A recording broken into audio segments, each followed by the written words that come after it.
Get in the know.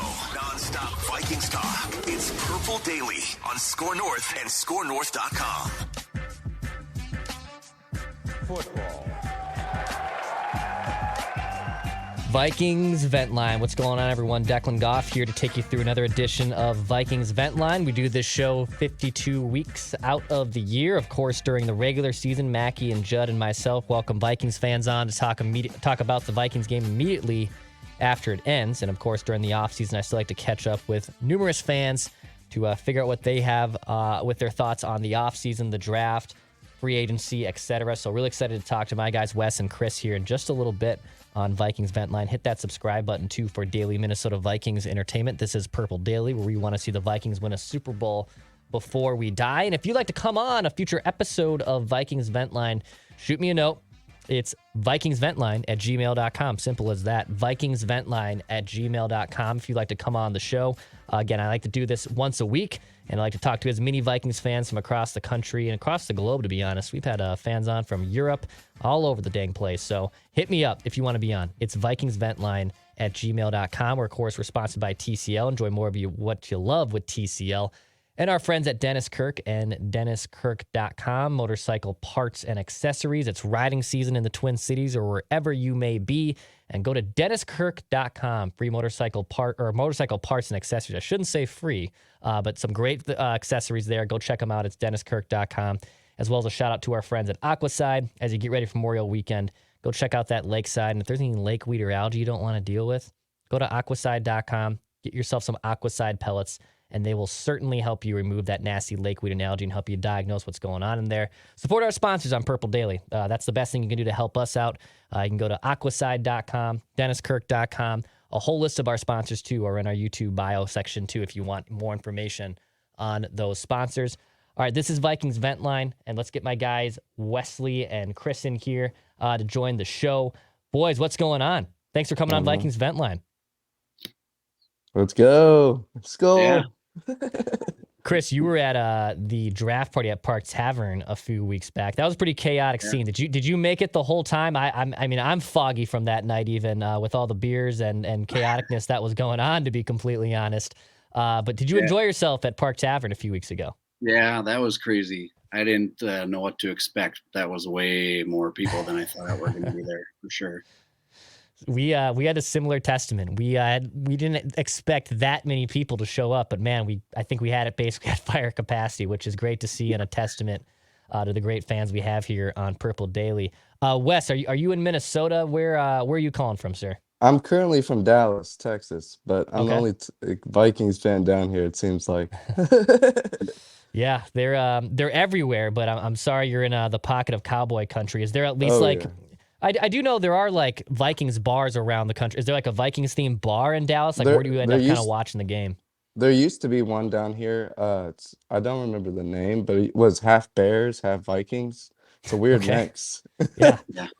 But I was about to say, I don't think that'd mix well. It was the wife is a Vikings fan and the husband was a Bears fan, and they wanted to paint half the bar purple and gold, other bar the Bear colors. It's just weird.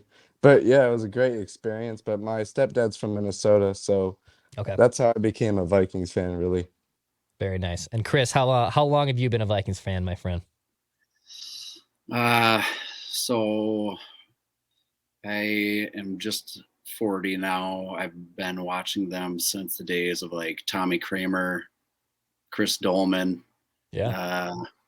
Chris Carter was a big name back in my day. And then, of course, when Moss came, everything exploded then. Some nice formidable years there. I absolutely love to hear that. Well, boys, let's get into some questions here on Vikings Vent Line. I love your thoughts here on the offseason, post-draft, etc. Let's start out with this one here. So the Vikings take Jaren Hall in the 5th round, day 3 pick of the draft, a BYU quarterback. They obviously took Kellen Mond a few years back, too. That didn't work out. They begin OTAs this week, actually, coming up here. So I'm curious, is Jaren Hall, does this guy pan out as Kirk Cousins' successor? Wes, kind of how do you view the Jaren Hall plan long-term with the Vikings? I'll start with you. I like Jaren. I liked the draft. I was watching a lot of his highlights as soon as he got drafted, and I was glued to the screen. And I was thinking to myself, I was thinking of Zach Wilson as the Jets quarterback, and I was seeing he was playing behind him, and I thought, reminds me a lot about Russell Wilson. He came in the fourth round or the fifth round, I can't remember, but I see a lot of things in him as in Russell Wilson basically, and I didn't like the Kellen Mond thing. I'm glad he's gone, and I thought he was going to be a prodigy, but you know how the Vikings quarterbacks go, a door open. Absolutely. I know. We're always waiting for them to draft one. They always got to sign one off the scrap heap. Maybe he exceeds expectations like a Case Keenum or a Randall Cunningham or even Brett Favre to a degree. And then you got guys who would just kind of flame out, as in Christian Ponders and obviously Yep. Kellen Monds I and bought his jersey actually, Ponder's jersey. Ponders. Yeah. A younger version of me also. I didn't have complete Kool-Aid for him, but I wanted to. I wanted for him to be a successful draft pick. Didn't work out too well for him, obviously. Chris, how about you, man? Jaren Hall, maybe a potential backup. Is he going to be the eventual successor? Kind of, what is your early take, I guess, on Jaren Hall? Yeah, so I mean, I don't foresee him as being the successor necessarily. I agree. Glad they took a flyer on the guy. You know, it looks like he has, good throwing motion. And I think, he and Wilson from the Jets battled it out pretty close. So, I mean, if he's close to a first round talent like that, he's got something there. And his coaches loved him. Sounds like he's a leader. So, I mean, there's potential there. We'll just see what KOC can do with him, I guess. I think that's why I'm a little more optimistic, just because Kevin O'Connell's coaching him with this infrastructure, and it might be a little bit different than someone like Mike Zimmer, who was very defensive oriented and didn't really have the time or patience to develop an offensive player in Kellen Mond. So in this situation with Jaren Hall, does KLC kind of unlock him? I guess a second part question kind of into this, does he beat out Nick Mullins? Like, is that a success? Is that his first probably legitimate, tangible goal? Wes, if he's able to beat out Nick Mullins, I guess that's probably the first solid sign, right, that this guy had an impressive training camp and might pan out as a successor to Kirk Cousins. I believe so. I mean, I watched a lot of those clips you guys posted on Score North, and watched it on Vikings.com, and I saw some throws that were good, and he was throwing to Addison like it was a piece of cake, and KOC was raving about him, and it just brings up like goosebumps, talking about him. But at the end of the day, is if he can pull out like Russell Wilson, that'd be phenomenal. Yeah, I think that's obviously the 100th percentile home run, grand slam, pan out situation. If he ends up being someone like Russ Wilson, who was a Super Bowl winning quarterback and at his peak was one of the 5 or 6 best QBs in the NFL. Chris, how about you? I guess what is a realistic goal for Jaren Hall in this, first offseason, his first rookie year as the Viking in the Viking system? Yeah, so I think just getting in the system, getting to know the language and, kind of all the sets and everything will be big. I don't think he's going to beat out Mullins right away. Maybe by the end of the year, be I QB2. agree. Yeah. So, I Mullins mean, if he gets yeah. to that level, that's good. Mullins is certainly a capable backup QB, right? Actually, I like that they made that trade towards the end of training camp last year, that it was not Sean Mannion. It wasn't just some slappy. It wasn't Nate Stanley. It was, hey, a guy who can step in a pinch. And obviously he played in the week 18 game against Chicago for a good amount of time. And that guy's not going to completely shipwreck you. You might have a good chance to win a game. And I think that's all I can ask for in a backup quarterback.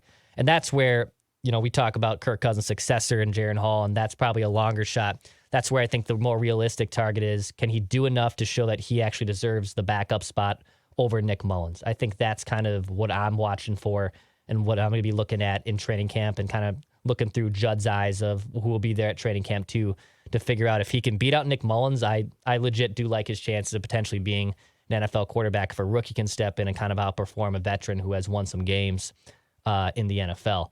The Vikings, go ahead, Wes. I was just going to say about Nick Mullins, I was super excited when we traded for him. He has a lot of starter potential. And I think if we let Kirk walk next year, and we have it with Nick Mullins, our boy, and then we draft another like Caleb Williams, or we get Drake Mhm. May, or we get the Michigan quarterback that you guys had on the episode talking about him. Hmm. Well, I'm actually excited about Quinn Ewers from Texas. Yeah. Yeah. Sorry. There's a lot. No, you're good, man. There's a lot of good quarterbacks out there. They'd have to be probably horrifically bad to fall into May or Williams territory. Mhm. But man, drafts are so weird. Who knows what could happen? And a year from now, we'll see where the Vikings are picking. Certainly, it seems like they're always picking between 16 and 22 in that kind of range between the mid-teens or early 20s. So if they're really bad and they have actually a good shot at either obtaining one of the top 5 picks or having to move up, a more sustainable area to do so, then that could certainly happen too. And yeah, maybe it's not Jaren Hall, but maybe it's a rookie quarterback in next year's class that they could be in love with too. Oh yeah, and I'm ready for that franchise quarterback. Absolutely. For That's what we're sure. all looking for. Boys, last weekend, the Vikings moved on from Za'Darius Smith finally. I kind of was figuring out where this was going to go. Was he going to be traded? Was he going to be cut? Were they going to give him a new deal to make him happy? The Vikings end up moving on for a couple future 5th-round picks to the Cleveland Browns. Chris, how did that trade kind of sit with you? So now they have Za'Darius Smith for 1 year. Really good player in the first half, not so well in the second half. Good move for the Vikings to move on from Za'Darius Smith, or would you rather see them keep him for 2023? Yeah, well, I mean, it didn't seem like they're going to be able to pay him, for this year. I think it's surprising, I guess, how little you get for talented vets like that these days. 2 5th-round picks. I mean, picks are always a good thing to accumulate if we can. Not ideal, but I think with Davenport here now, and I kind of assume since they parted ways with Za'Darius that means Hunter's going to have like an extension coming. So Mm-hmm. it was. I mean, it's okay. I can roll with Davenport and Hunter. Yeah, I think that's where if they didn't sign Davenport, I'd probably feel a little bit differently about this. I thought Za'Darius, obviously in the first half of the season, looked damn good, and I wanted the Vikings to keep him if they could have afforded him. But he wanted out. He wanted more money, I guess. Then you gotta just ship him out and get a couple 5th-round picks, take some flyers in day 3 of the draft, see what happens. But I think just having so many players in the pass rush situations that's the most crucial part in the defense, in my opinion. So if you can have as many players there, that's big for the Vikings. And Danielle Hunter, has missed time. He was healthy last year, of course, but you got to have as many pass rushes as possible in today's NFL. Wes, how about you, man? Did you think the Vikings made the right call moving on from Za'Darius Smith? I really enjoyed him being a Viking. I'd rather have he was a good player for the Packers for many, many years. And I thought when he went to the Vikings side and he played really good for those 6 months, I was really, so 3 months, I was really surprised. And then he got hurt, like you said, in the Buffalo game, and it just went down from there. But I thought he was the key piece to our defense. But we needed more draft capital to trade up for next year for that quarterback. Yeah, if you can have a couple other, bullets in the chamber and some day 3 picks, that could probably do it. That's the sweetener, right? That's not going to be the thing that pushes you over the top to get into a situation where you trade up in the draft, but it can certainly still help you to have as much ammunition. And this year in the draft, the Vikings didn't have a 2nd-round pick. They had limited resources going in. So I think next year's draft, they'll probably look to accumulate a few more picks than they are trading away some. But last year we also saw, them trade for TJ Hawkinson mid-season, which was an awesome trade, and I would have done that trade again. I'm not upset the Vikings didn't have their 2nd-round pick because it was basically TJ Hawkinson, which you'll certainly take. So if the NFL's trade deadline continues to be as weird as it was last year, which was a good thing I think for the league, then maybe you trade those picks. But for now, I think it was probably the best decision of the Vikings to just move on from Za'Darius Smith, cut some losses, get what you can back, and then we'll see what happens from there. And to Chris's point, are they going to now pay Danielle Hunter? I think you probably have to at this point. I mean, he's kind of just been disgruntled and has been extremely underpaid for the majority of his Vikings tenure. And if you can keep him happy when he's healthy, he's one of the better pass rushers in the NFL. And that's got to be, I guess, priority number 1 is to keep Danielle Hunter happy now that you've traded away Za'Darius Smith. And, Davenport right now is just a 1-year flyer. So if you can get something out of him that was basically the same as Za'Darius Smith, you certainly will take it. Fellas, favorite moves of the offseason thus far. So I know it's been quiet. They haven't made big ones, and Davenport might be one of them. Hell, this could even be in the draft or even off the field. But Wes, what was your favorite move of the Vikings offseason thus far? So I actually have two. I Okay. was thinking about it today, actually. So I really like the Byron Murphy signing. That he's going to be the number one corner on our team. He's going to show like he can do it, and he looks promising. He looks like a star in the making. And I think Brian Flores, that's my another exciting move, but Brian Flores is going to really help that defense and making him exactly like Xavier from the cornerback for the Dolphins, Xavier exactly Howard. like him. Yeah, Howard. Yeah. And make him be a top defense. I want us to be a top 15 defense this year, a number one offense, and help us we get to a bowl with Kirk, and then let Kirk ride the sunset and get our quarterback for JJ. Yes. God, that'd be great. If all that, everything you just laid out there, that would be a pretty damn good 2023 season, certainly. Yeah, I think Byron Murphy, they're maybe asking him to play up to a position he hasn't done before. And I don't think it'll be a disaster, but I think I have tepid expectations just because how thin that cornerback room is for the Vikings, or I guess how unproven it is. And Murphy's going to be asked to basically be their number one guy. So we'll see how well he performs. Hell, maybe to your point, maybe he's Xavier Howard waiting to be unleashed in Flores' system. Certainly would love to see that too. And I Chris, yeah, go ahead, Wes. and I also like Caleb Evans. Evans, yeah. He's going to be a star for us too. I think he's way better than what we just drafted from Blackman, and I would love to have him on the outside. And he showed a lot of promise. I really wish we got Duke Shelley back, the Duke. The Duke. Duke and Shelley was great. Yeah, I think with the cornerbacks, can one or two of those guys that you've drafted in this year or last year's draft basically pan out and be NFL starting caliber corners? That's what they're banking on. I mean, in general, not all five of those guys that they've drafted basically over the last two drafts are going to turn out to be NFL starters, but can one or two of them, and then you basically go from there if you want to then supplement it again in the draft or free agency. Chris, how about you? What was your favorite move so far of the offseason? Yeah, so really like the Brian Flores hire for the defense, but my actual favorite move was kind of the shift that we didn't really see coming, I don't think, with KOC, as far as we're keeping CJ Ham. We're adding the best free agent blocking tight end in the league. And, just kind of, possibly shifting a little bit more towards how like San Francisco's offense runs, meat and potatoes.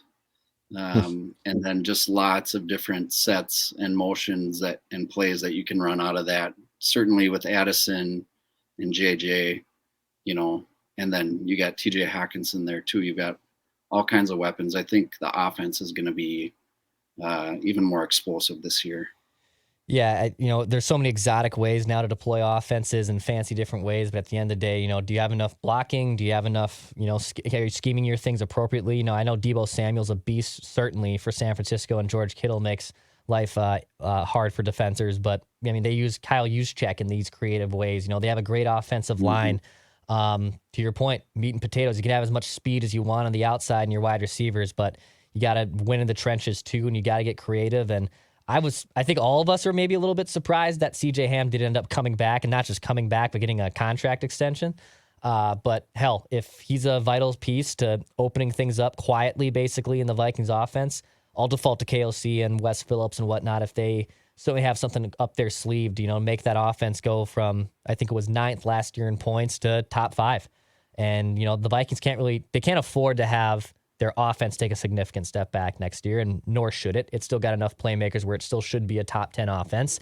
But can you figure out little tweaks here and there that take you from the 9th best offense to maybe, the 5th or top 5 in general, just best offense in the NFL?